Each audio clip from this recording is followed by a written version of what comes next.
বেদে এই দেবীরা নেই যাদের নাম উল্লেখ করছি, পুরাণে এই সমস্ত দেবীরা এসে জুড়ে বসলেন। এরা হচ্ছেন দেবী উষা, সতী, অম্বিকা, পার্বতী, হৈমবতী, গৌরী, কালী, নিরীতি, চণ্ডী, কাত্যায়নী, দুর্গা, দশভুজা, সিংহবাহিনী, মহিষমর্দিনী, জগদ্ধাত্রী, মুক্তকেশী, তারা, ছিন্নমস্তা, জগৎ গৌরী, প্রতাঙ্গীরা, অন্নপূর্ণা, গণেশ জননী ইত্যাদি ইত্যাদি দেবী তারা তৈরি করলেন কোথায়? একেবারে যক্ষীর মডেলে তৈরি করলেন তারা পুরাণ।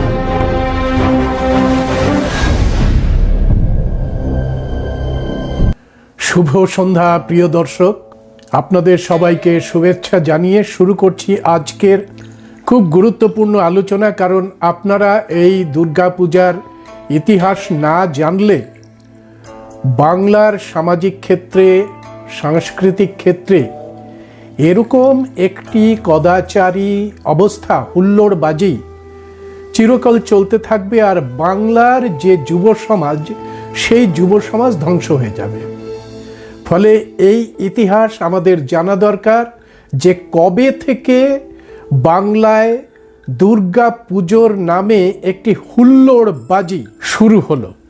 প্রিয় দর্শক, কথা প্রসঙ্গেই যখনই আমরা দুর্গা পুজোর কথা বলি, প্রায়শই শোনা যায় যে এটা নাকি বাঙালির শ্রেষ্ঠ উৎসব।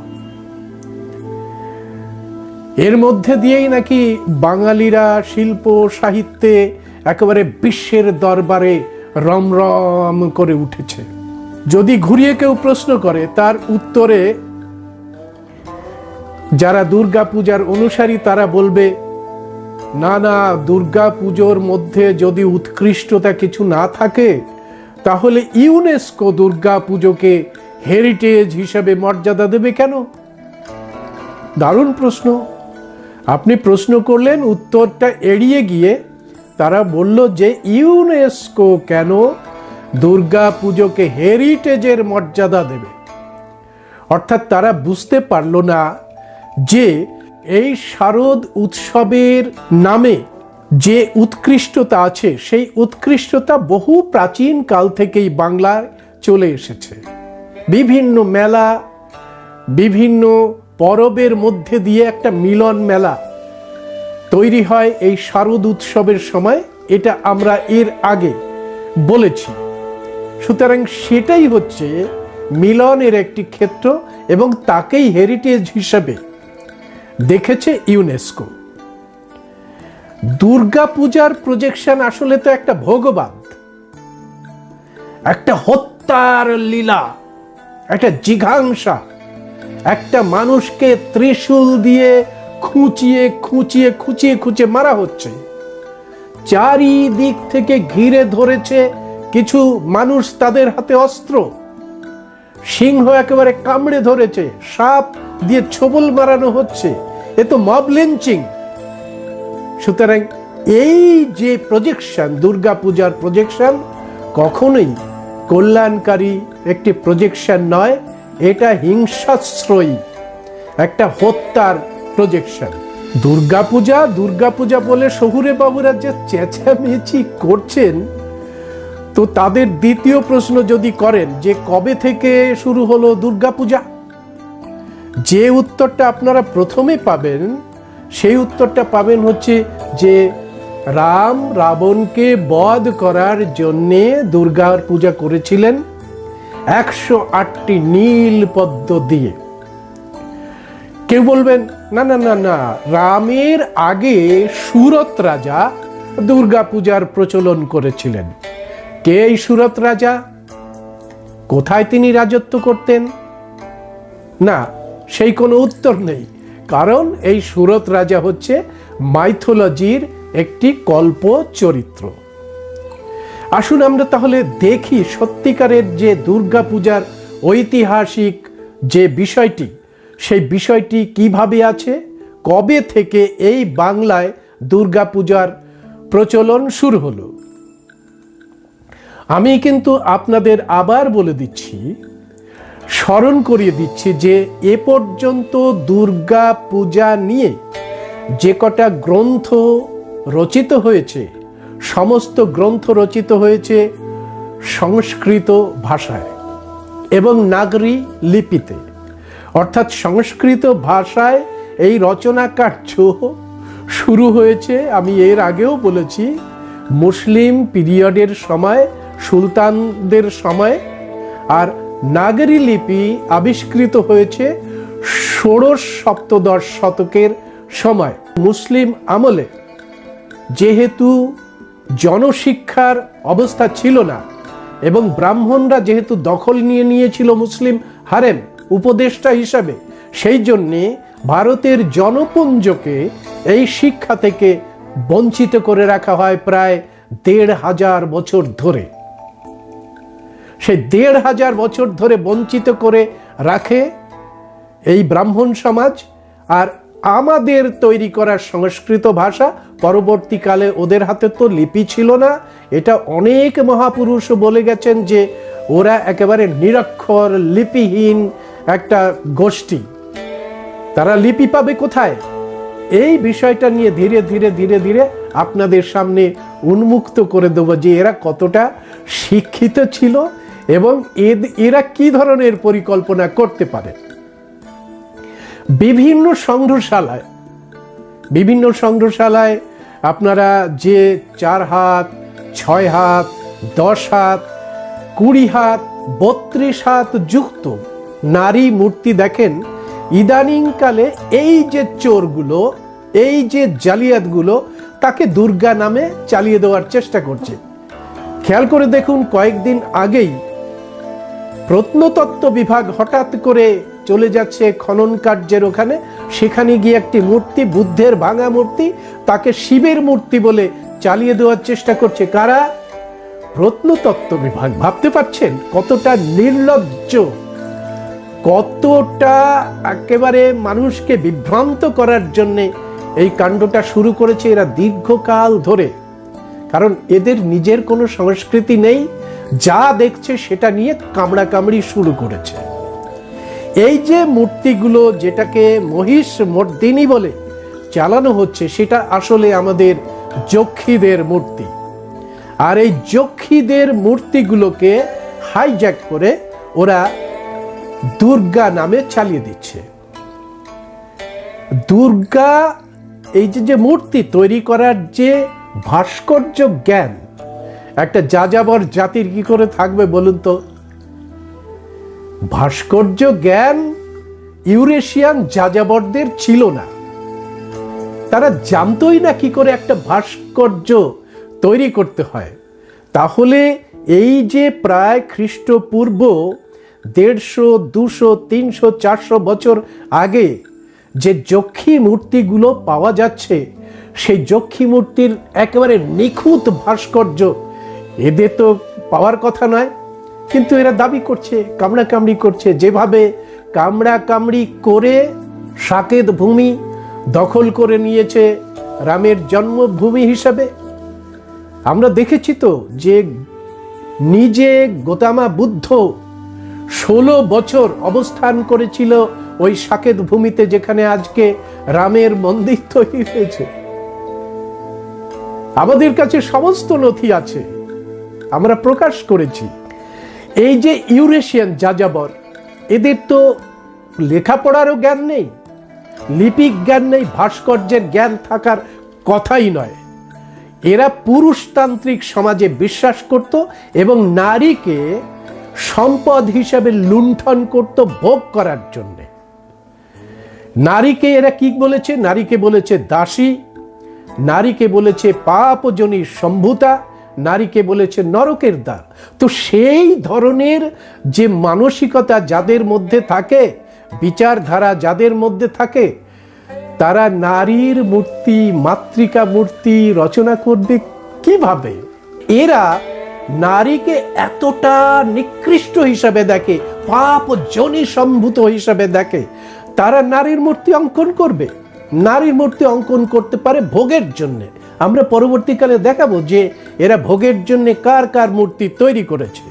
এরা নারীকে শৈরিনী বলেছে এরা নারীকে বিষ কন্যা হিসেবে অসুর রাজাদের হত্যা করার জন্য পাঠিয়েছে, এরা নারীকে পুংশ্চলী হিসাবে নিন্দা করেছে।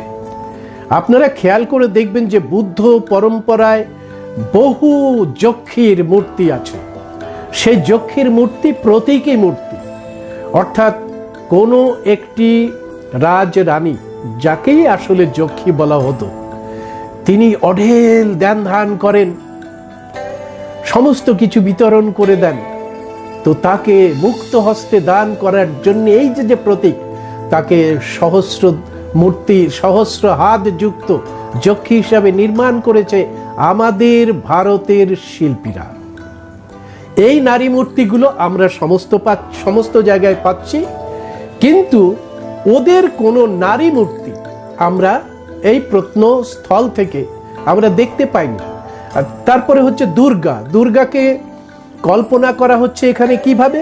দুর্গাকে কল্পনা করা হচ্ছে তিনি সিংহ বাহিনী, সিংহের পৃষ্ঠে দেবী। এ কোথা থেকে পেলেন? ভারতের যে যক্ষী মূর্তি আছে সেই যক্ষী মূর্তির পাশে রয়েছে মহিষ। মহিষ রয়েছে সেই যক্ষী মূর্তির পাশে। কেন? এই ভারতের একটা বিশাল অংশ জুড়ে তৈরি হয়েছিল মহিষ মণ্ডল নামে একটা সাম্রাজ্য, একটা দেশ, একটা রাজ্য তৈরি হয়েছিল মহিষ মণ্ডল। সুতরাং মহিষ মণ্ডলের সঙ্গে নারীদের সম্পর্ক তো একেবারে থাকবেই, এবং সেখানে দেখা গেছে যে মহিষের সাথে নারীর মূর্তি রয়েছে, অর্থাৎ যক্ষী মূর্তি রয়েছে। মহিষের লেজ ধরে যক্ষী মূর্তি মহিষকে চালনা করছে, এই মূর্তি রয়েছে। এরা কি করলো? সিংহের পিঠে দুর্গাকে বসাতে হবে। কোথা থেকে চুরি করলো এটা চুরি করলো গ্রীসীয় একটা দেবীকে, অ্যাথিনি তার নাম। তিনি সিংহের পৃষ্ঠে মানে আরোহণ করে আছেন, এবং তিনি শক্তি এবং রূপের প্রতীক। এরা আর একটা মূর্তিকে চুরি করলো, সেই মূর্তিটাকে পাওয়া যায় ব্যাবিলনে। সেই মূর্তির নাম হচ্ছে অ্যানা, যার 10 হাত, সিংহ বাহিনী, এবং তিনি যৌনতা এবং যুদ্ধের দেবী। এইভাবে যৌনতা এবং যুদ্ধের দেবীকে নিয়ে এলেন বাংলায়। ইতিমধ্যেই আপনারা জেনে গেছেন যে এই বিশ্ববিখ্যাত ভাষাবিদ আল-বিরুনি ভারত ভ্রমণে আসে 1030 সালে।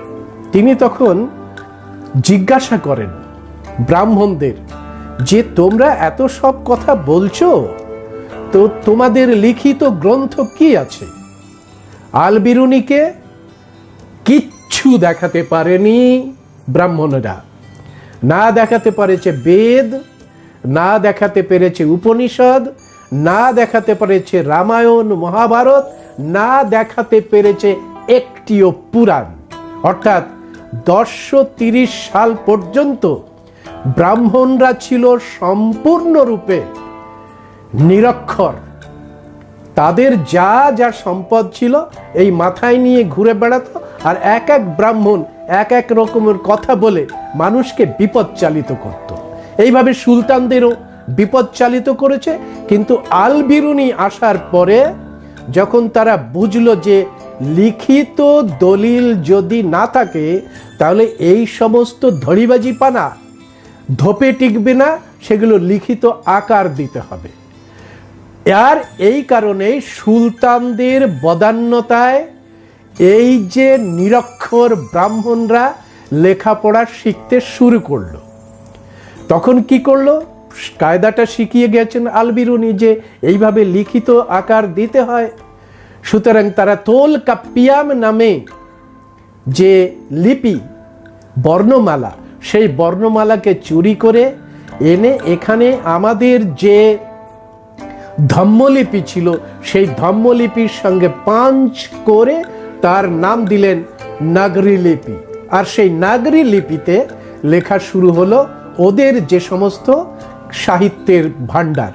কবে থেকে? একেবারে আপনাদের বলে দিচ্ছি, 1464 একটা ল্যান্ডমার্ক। তার আগে বেদ রচিত হয়নি। 1464 পরে আস্তে আস্তে আস্তে আস্তে করে তারা রামায়ণ, মহাভারত এবং পুরাণগুলো লিখতে শুরু করেছে। তো এই যে এইভাবে সুলতানরা আসলে এই ব্রাহ্মণদের লেখাপড়ায় উৎসাহিত করেছে এবং হাতে ধরে শিক্ষিত করেছে। যদি বলা হয় যে ব্রাহ্মণদের লেখাপড়া শেখালো কে, তাহলে পরিষ্কার অর্থে সুলতানরা এবং মুসলিম যারা ভাষাবিদ তারা ব্রাহ্মণদের লেখাপড়া শেখালো। তার আগে ব্রাহ্মণরা পরিষ্কার অর্থে একেবারে নিরক্ষর একটি জাতি। আমি চ্যালেঞ্জ নিচ্ছি এইটাকে, আপনারা যদি প্রমাণ করতে পারেন যে আল বিরুনির আগে ব্রাহ্মণদের একটি লিপিও কোথাও আছে, আমরা এই সমস্ত বলবো না। আর আমরা ইতিহাস ধরে বলছি, আল বিরুনি তার যে লেখাটি, সেই লেখাটিতে এটা পরিষ্কার করে বলেছেন। আল বিরুনির লেখা কিতাবের নাম হচ্ছে কিতাব উল হিন্দ। অর্থাৎ এই যে ভারতে এসে আল বিরুনি যা যা দেখেছেন সেইগুলো কিতাবে উল হিন্দে লিখে গেছেন।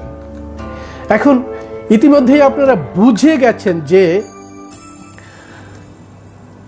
ভারতের জনগণ ব্রাহ্মণদের নেয়নি কেন? ব্রাহ্মণদের নেয়নি কারণ হচ্ছে তারা পুরুষতান্ত্রিক সমাজের পক্ষে।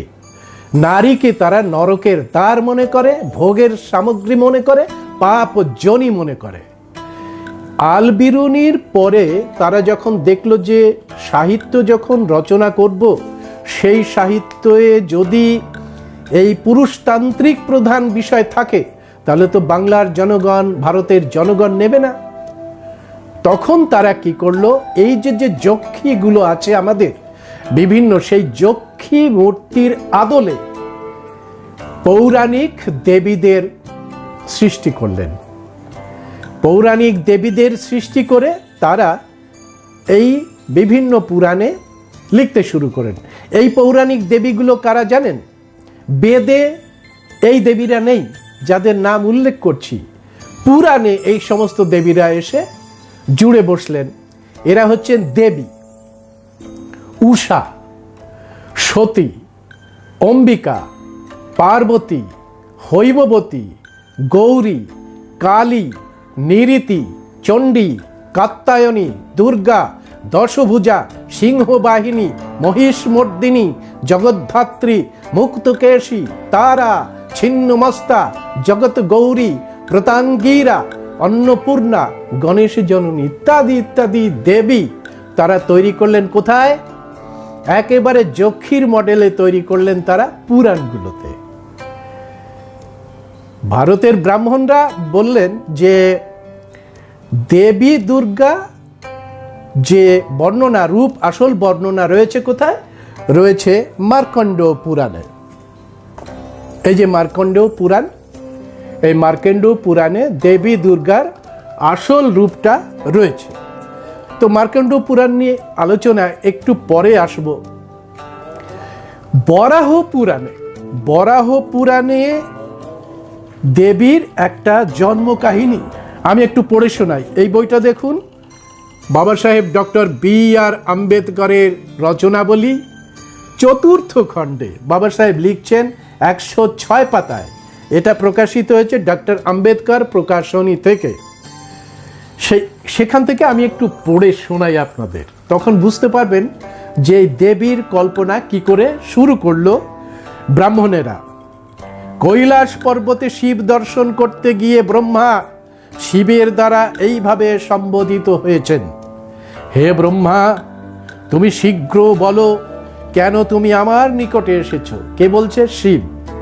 ব্রহ্মা উত্তর করছেন যে অন্ধক নামে এক পরাক্রমশালী অসুর আছে, যার দ্বারা আক্রান্ত হয়ে সমস্ত দেবতারা এসেছিল আমার আশ্রয়ে, আর আমি তাদের এই অভিযোগ তোমার কাছে জানাতে ছুটে এসেছি। ব্রহ্মা তারপর শিবের দিকে একাগ্র চিত্তে তাকালেন, আর শিব মনে মনে তাদের সন্নিধানে আহ্বান করলো কাকে? বিষ্ণুকে।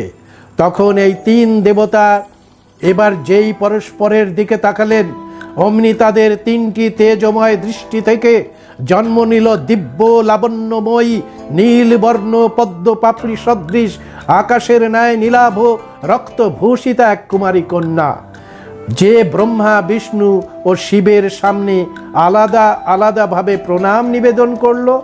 এবং তাকে যখন জিজ্ঞাসা করা হলো কে এবং কেন সে কালো, সাদা এবং লাল রঙের দ্বারা স্বতন্ত্রভাবে চিহ্নিত, তখন সে বলল, আপনাদের দৃষ্টিপাত থেকেই আমার জন্ম, সুতরাং জন্মসূত্রে আমি আপনাদের কন্যা। আপনারা কি সর্বব্যাপী শক্তির কথা জানেন? ব্রহ্মা তখন তার প্রশংসা করে বললেন, তোমার নাম হবে ত্রিকালয় দেবী, বিশ্বের রক্ষার্থী, এবং তুমি উপাসিত হবে অসংখ্য নামে, যেহেতু তুমি হবে তোমার ভক্তবৃন্দের মনস্কামনা পূরণের কারণস্বরূপ। হে দেবী, তুমি যে তিনটি রঙের দ্বারা স্বতন্ত্রতা লাভ করেছ, সেই তিনটি রং অনুযায়ী তুমি নিজেকে তিনটি অবয়বে বিভক্ত করো। দেবী তখন ব্রহ্মার অনুরোধে আপনাকে তিনটি অংশে বিভক্ত করলেন, একটি সাদা, একটি লাল, একটি কালো। সাদা অংশটি লাবণ্যময়ী আহ্লাদিতি সরস্বতী, যিনি সৃষ্টিকর্তা ব্রহ্মার সহযোগিনী হলেন। লাল রঙের বিষ্ণুপ্রিয়া লক্ষ্মী, যিনি বিষ্ণুর সঙ্গে থেকে বিশ্ব জগৎ রক্ষা করছেন। কালো অংশটি পার্বতী, যিনি বহুগুণে ভূষিতা হয়ে শিব শক্তি সম্পন্না হয়ে উঠলেন। এবার বন্ধুরা, আপনাদের কাছে প্রশ্ন, এই কুমারী কন্যা নিজেকে বললেন যে সৃষ্টি আপনারা করেছেন, সুতরাং আপনারা আমার পিতা, জন্মদাতা। সেই জন্মদাতা কন্যা তিন ভাগ হলো, সেই জন্মদাতা তিন ভাগ হয়ে তিন বাপের সঙ্গে চলে গেল। কি বলবেন একে? এটা কোথায় আছে? আমরা এর পরের এপিসোডে এগুলোকে ধীরে ধীরে আসবো, যে এই ইউরেশিয়ান যাযাবরেরা তারা কোন ধরনের বিচারধারাতে বিশ্বাস করত। তো বরাহ পুরাণ আপনারা দেখলেন, এই অংশ থেকে আপনারা নিশ্চয়ই বুঝতে পারবেন যে সেই কন্যা, একটা কন্যা, তার তিনটে রং হয়েছিল, কিন্তু তার তিন বাপ তাকে দেখে একেবারে লালায়িত হয়েছিল জন্যে ব্রহ্মা অনুরোধ করলেন যে তিন ভাগ হয়ে যাও, না হলে দেবতাদের মধ্যে একটা ঝগড়ার পরিবেশ তৈরি হবে। বরাহ পুরাণে এটা রয়েছে। আমরা এইভাবে দুর্গার বিভিন্ন জন্মকাহিনী বলতে পারি, বিভিন্ন পুরাণ থেকে জন্মকাহিনী বলতে পারি, তাহলে অনেকটা লম্বা হয়ে যাবে। আজকে আমরা লম্বা করতে চাই না জন্যে সরাসরি বাংলায় যেভাবে দুর্গা পূজা এলো সেটা নিয়ে আমরা একটু বর্ণনা করি। বাংলাতে বলা হয় যে সুরত রাজা সর্বপ্রথম দুর্গা পূজা করেন। কিভাবে এই দুর্গাকে পূজা করেছিলেন, কেন পূজা করেছিলেন, এগুলো যদি প্রশ্ন করেন, ওই চাল কলা খেকো পুরোহিতরা ঝোলা কাঁধে নিয়ে পালাতে শুরু করবে যে দুর্গাকে কিভাবে সুরত রাজা কি উল্লেখ করে সুরত রাজা তাকে পূজা করেছিলেন, কেন পূজা করেছিলেন। বাংলাতে যে মহিষ মর্দিনী রয়েছে, মর্দন শব্দটা রয়েছে এর মধ্যে, অর্থাৎ মর্দা, এবং মর্দার কাজ কি? মর্দা হাঁস, মর্দা ছাগল, তাদের কাজ কি? মহিষকে মর্দন করছেন যিনি, ভাবুন তো কি ধরনের নিকৃষ্ট শব্দ দ্বারা হয়েছে। মর্দন করা হচ্ছে মরদ যে কাজটা করতে পারে, অর্থাৎ মরদ যে সন্তান উৎপাদনের জন্য যে কাজটা করতে পারে সেই গুণ সম্পন্ন জন্যই একে বলা হয় মর্দা। আর যিনি মর্দিত হন তিনি হচ্ছেন মর্দিনী। তো স্বাভাবিক কারণে এই যে নিকৃষ্ট শব্দের মধ্যে দিয়ে দুর্গাকে কোথায় নিয়ে যাচ্ছে এর পরের এপিসোডে আপনাদের আমরা জানাবো। আপনারা জানেন গতকাল আমরা বলেছিলাম যে বাংলার যে সমস্ত শারদীয় উৎসবগুলো, বিশেষ করে এই আড়ং, করম, রান্না পুজো, গাসি, এগুলোকে ধ্বংস করে দেওয়ার জন্য তার উপরে দুর্গা পূজার প্রচলন ঘটানো হলো। দুর্গাকে একেবারে বাংলার মাতা কন্যা হিসাবে ঢুকিয়ে দেওয়া হলো এই সবের উপরে। কারণ ব্রাহ্মণরা ইতিমধ্যেই দেখেছেন যে নারীকে অপমান করলে এই দেশের মানুষেরা ব্রাহ্মণ শক্তিকে মেনে নেবে না, তাই তারা দুর্গাকে মাতা হিসাবে, কন্যা হিসাবে পরিকল্পিত করে এই শারদ উৎসবের উপরে চাপিয়ে দিলেন, যাতে মানুষ তাকে গ্রহণ করতে পারলেন।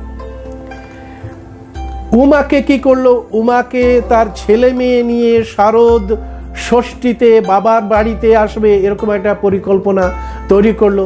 4 দিন ধরে আনন্দ উৎসবে কাটিয়ে সকলকে চোখের জলে ভাসিয়ে দশমীর দিনে সে আবার শ্বশুরের বাড়িতে চলে যাবে। এরকম একটা পরিকল্পনা করে বাংলার মানুষকে একেবারে আবেগে ভাসিয়ে দিল ব্রাহ্মণরা। কিন্তু মানুষ আবেগে ভাসলো, ওই যে কাঠামো যেটা, সেই কাঠামোর হিংস্রতা কিন্তু থেকে গেল, মব লিঞ্চিংটা থেকে গেল। কিন্তু বহিরাঙ্গে এই যে আচরণগুলো বাংলায় ছিল, সেই আচরণগুলোর সঙ্গে জুড়ে দেওয়া হলো এই জিঘাংসাকে।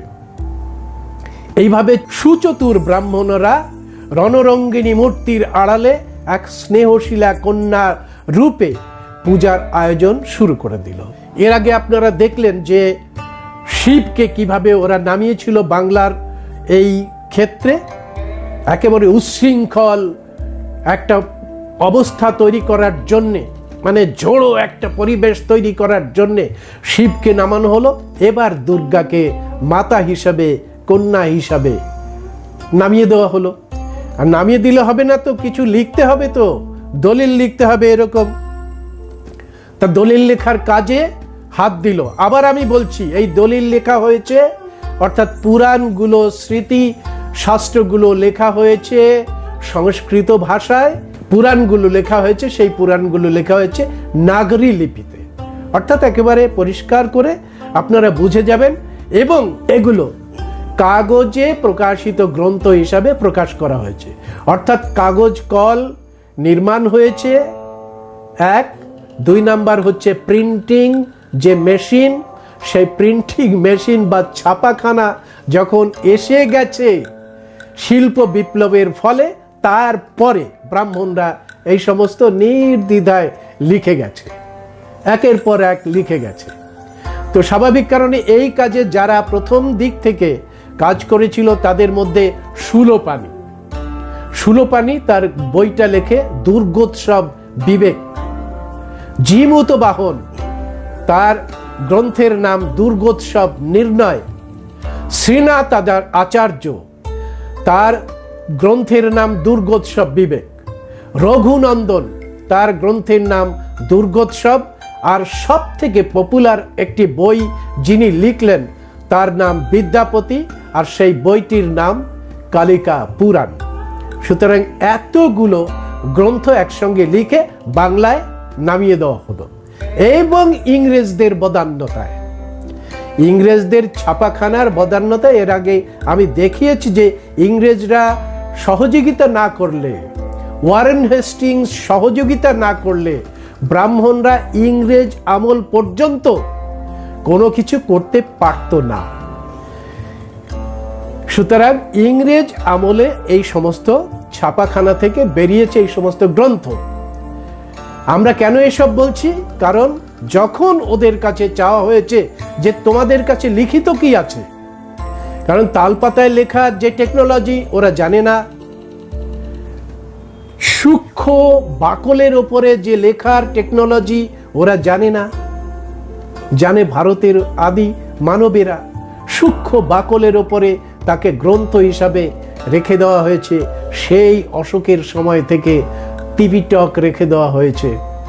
এগুলো ওরা কিচ্ছু জানে না কি করে এই টেকনোলজির মধ্যে দিয়ে ভারতের যারা আদিজন মূল নিবাসী, সেই মূল নিবাসী মানুষগুলো তাদের স্বাক্ষর রেখে গেছে। এরপরে সব থেকে পপুলার একটা দুর্গাকে নামিয়ে আনলেন কে? কীর্তিবাস পণ্ডিত। কীর্তিবাস পণ্ডিত অকাল বোধন রচনা করলেন। অকাল বোধন কেন? নাকি রাবণকে পরাজিত করতে হবে, এবং রাবণকে পরাজিত করতে গেলে কার আশীর্বাদ নিতে হবে? আশীর্বাদ নিতে হবে দুর্গার। দুর্গার আশীর্বাদ ছাড়া হবে না। মানেটা কি? মানেটা হচ্ছে দুর্গা এখানে নারী শক্তির প্রতীক। তো সেই নারী শক্তি হিসাবে ওদের যে কল্পকাহিনী আছে, সেই কল্পকাহিনীর মধ্যে রয়েছে মন্দোদরীর কাছে আছে রাবণকে হত্যা করার মৃত্যুবাণ। সুতরাং মন্দোদরীর কাছ থেকে ওই মৃত্যুবাণটাকে আদায় করতে হবে, এবং সেই আদায়ের পরে রাবণকে হত্যা করতে হবে। তো এই হচ্ছে পরিকল্পনা। তো দুর্গার পরিকল্পনা নামিয়ে আনা হলো বসন্তকাল থেকে একেবারে শরৎকালে। কিন্তু খেয়াল করে দেখেননি এই কীর্তিবাস যে ভাবি কালের যারা লেখাপড়া শিখবে তারা তো পরিষ্কার করে ধরে ফেলবে এই চুরি, যে বেটা রাবণকে হত্যা করার জন্যে রাম কি দুর্গার পুজো করেছিল না অন্য পুজো করেছিল? কি লেখা আছে বাল্মীকি রামায়ণে? কাকে পুজো করেছিল? বাল্মীকি রামায়ণে রাম কাকে পুজো করেছিল রাবণকে বধ করার জন্যে? পরিষ্কার করে লেখা আছে যুদ্ধকাণ্ডে। বাল্মীকি রামায়ণের যুদ্ধকাণ্ডের 105 নাম্বার যে শ্লোক আছে, সেই শ্লোকে পরিষ্কার করে লেখা আছে যে এই রাম সূর্যের পূজা করেছিলেন, এবং সূর্যের পূজা করার জন্য সহযোগিতা করেছিলেন অগস্ত্য।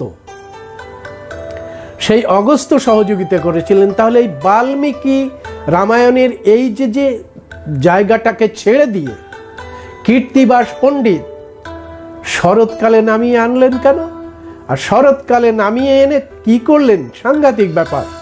108টা নীলপদ্ম লাগবে। সেই 108টা নীলপদ্ম পাওয়া গেল না। দেখা গেল যে একটা কম আছে। তখন স্বয়ং রাম তার নীল কমল মতো আখিকে উপড়ে দেবীকে দিতে চাইলেন। দেবী তখন বা হাত দিয়ে রামের ধনুক টেনে ধরে বললেন, না, আমি তোমাকে পরীক্ষা করছিলাম যে তুমি আমাকে ঠিক মতো ভক্তি দিয়ে পূজা করছো কি না। এই দেখো আমি লুকিয়ে রেখেছিলাম আরেকটি পদ্ম, সুতরাং তোমাকে তোমার চোখ তুলে আমাকে পুজো দিতে হবে না। এই সমস্ত বর্ণনা রয়েছে। পাশাপাশি কীর্তিবাসের বর্ণনা রয়েছে যে এই রাম রাবণকে বধ করতে চায়, এর পৌরোহিত্য করেছিলেন। আপনারা কেউ জানেন যে এর পৌরোহিত্য করেছিলেন কে? কীর্তিবাসী রামায়ণে রাম রাবণকে হত্যা করার জন্যে যিনি পৌরোহিত্য করেন, সেই পুরোহিতটা কে ছিলেন? কীর্তিবাস বলছে স্বয়ং রাবণ ছিলেন সেই পুরোহিত। কেন? রাবণের পূর্বপুরুষ নাকি ব্রাহ্মণ ছিল, এবং রাবণ একমাত্র মানুষ যে শুদ্ধ উচ্চারণে গায়ত্রী উচ্চারণ করতে পারে। সেই জন্যে রাবণ হচ্ছে রাবণের হত্যার জন্যে রামের পুরোহিত। ভাবুন, পরিকল্পনা, সাংঘাতিক পরিকল্পনা। তো কীর্তিবাস এই কাণ্ড করার পরে গ্রন্থ একটা পাওয়া গেল। কীর্তিবাস পরবর্তীকালে নিন্দিত হোক আর যাই হোক না কেন, গ্রন্থটুকু একটি পাওয়া গেল, এবং অকাল বোধনে নামিয়ে আনা হলো সমস্ত মানুষের মধ্যে, মানে ছড়িয়ে দেওয়া হলো, হ্যাঁ, রাম পুরাকালে এই অকাল বোধন করেছিলেন। এটা ছড়িয়ে দেওয়া হলো, এবং আমাদের মানুষেরা সেটাই মনে করছে এখন। এখানেই ব্রাহ্মণের জয় হয়েছে। এই যে প্রভাবে প্রভাবিত হয়ে দেখুন কি হলো।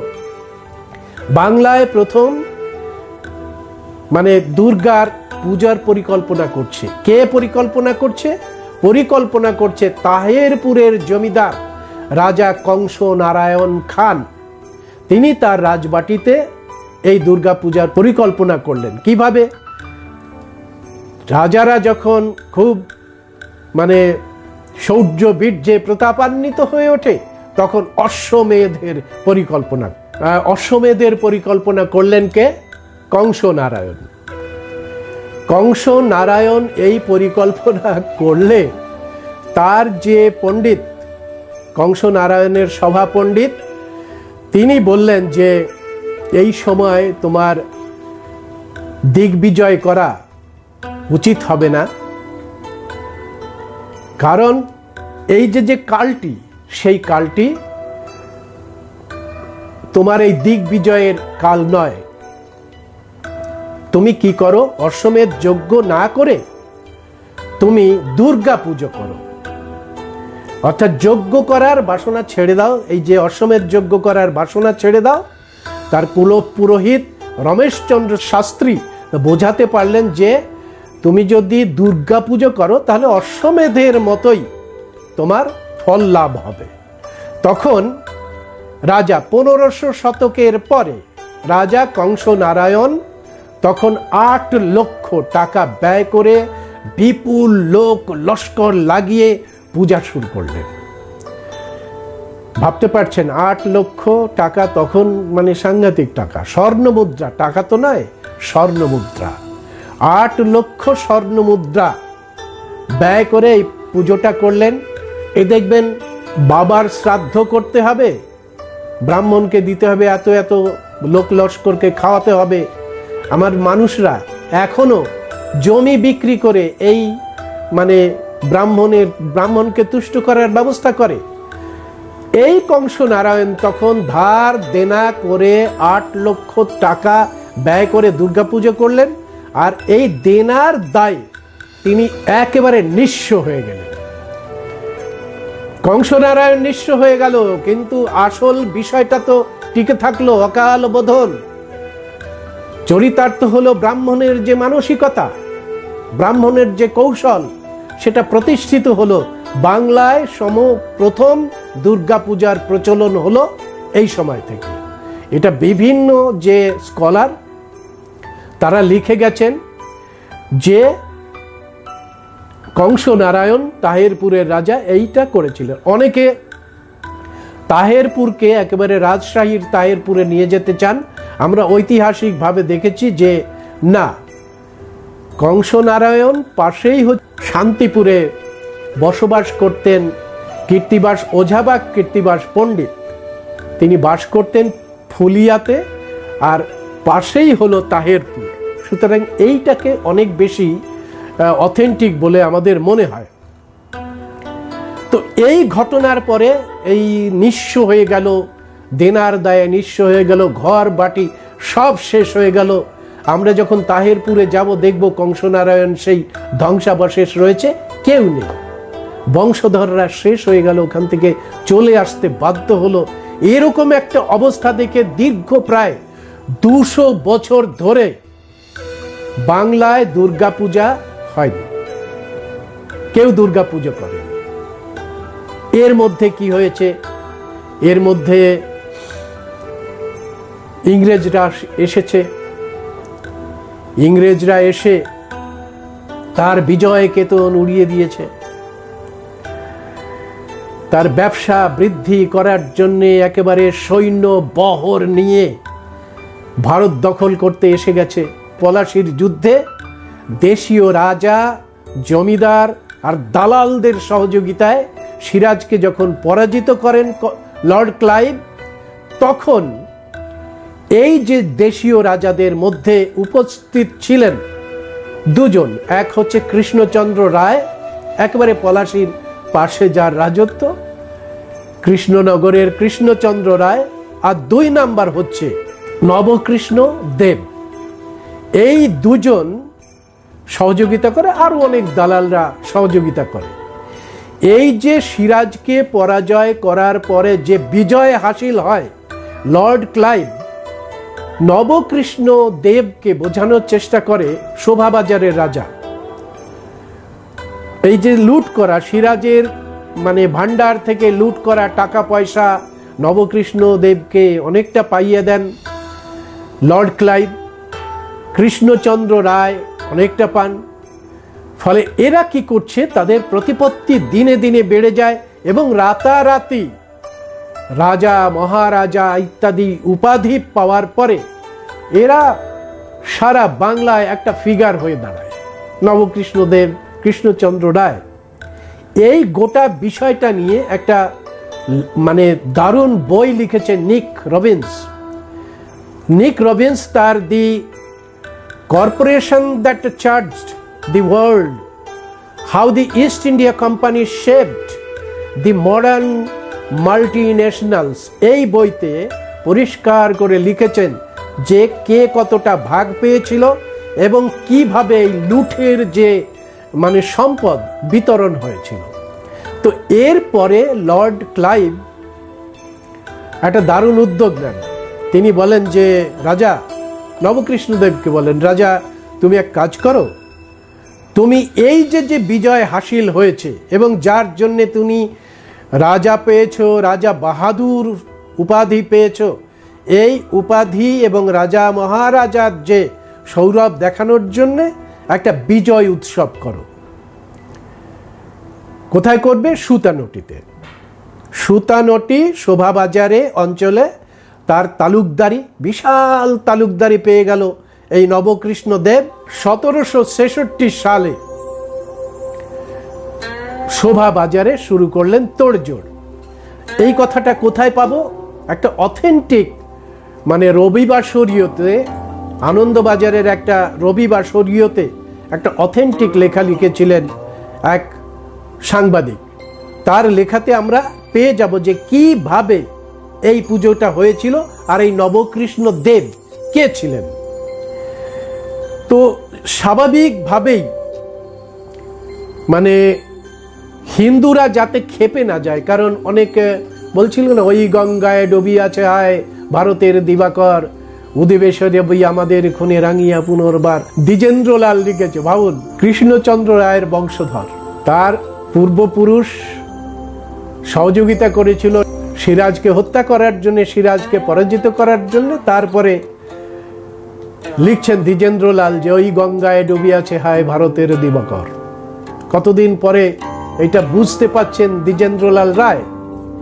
যাই হোক, তো এই মানে লর্ড ক্লাইভের পরামর্শ শুনে শোভাবাজারের রাজা তিনি কি করলেন, বসন্তকালে যে পুজো হতো সেটাকে তড়িঘড়ি এই শরৎকালে নামিয়ে এনে নবপত্রিকা যে আঙ্গিকে পুজো হয় তার ব্যবস্থা করলেন।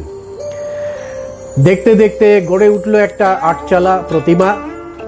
প্রতিমার গা ভর্তি একেবারে গয়না দিয়ে ঢেকে দেওয়া হলো। চুরির মাল দিতে অসুবিধা নেই, সোনার গয়না, চুরির মাল দিতে অসুবিধা নেই। দুর্গার যে মাথার খোপায় গুজে দেওয়া হলো 26টা স্বর্ণ নির্মিত স্বর্ণ চাপা ফুল গুজে দেওয়া হলো। আর নাকে 30টা নথ একসঙ্গে, একটা নাক 30খানা নথ, দেখাতে হবে যে আমি কত বড় চোর, দেখাতে হবে। তো মাথায় সোনার মুকুট টুকুট পরিয়ে দিয়ে তোপধ্বনিতে সন্ধি পূজা শুরু হয়ে গেল। দৈনিক নৈবেদ্য হলো কত জানেন? 23 মণ চাল। এটা লিখেছেন ওই আনন্দবাজার পত্রিকার সাংবাদিক। মেম সাহেবেরা আর সাহেবেরা তারা কি করলো, সাহেবেরা সেই পুজোয় এলো। ক্লাইভ দক্ষিণা দিয়েছিলেন 101 টাকা সেই সময়ের। আর শুরু হলো বাইজি নাচ। বাইজি নাচ কোথায় আছে আমি পরবর্তীকালে আসবো, যে এই যে বিদ্যাপতি লেখা মানে কালিকা পুরাণ, সেই কালিকা পুরাণে লিখিত আছে কিভাবে এই দুর্গা পূজা বা মানে কালী পুজো করতে হবে।